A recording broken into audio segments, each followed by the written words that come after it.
how to connect the Ceva tank sensor. Before connecting the sensor, it is important to ensure that the controller is disconnected from power. This can be done by pulling the fuses or disconnecting the positive MC4 connection. Looking at our tank sensor, it does not have any color indications. It's not important which side goes which way.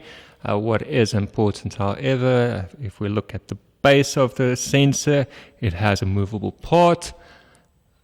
At the bottom of this part, we have a little dot that should always be at the bottom of the sensor. Before we connect the sensor, we'll have to extend the cable. This can be done with the supplied heat shrink to make sure it's a watertight seal. If there's any water intrusion into the connection, there might be a false reading. Once we made our watertight connection, we can proceed to connect the sensor to the controller. Inside the controller, we'll see indications for TL and TH, standing for tank low and tank high. We are going to connect to tank high as well as to COM.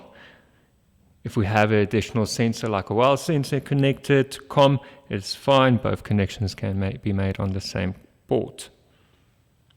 We can start by running the cable through the opening. And again, polarity is not important, so we are going to connect to TH.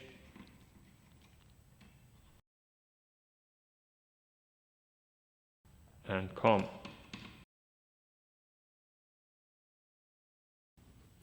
Once our connections are made, we can close the controller and power back on.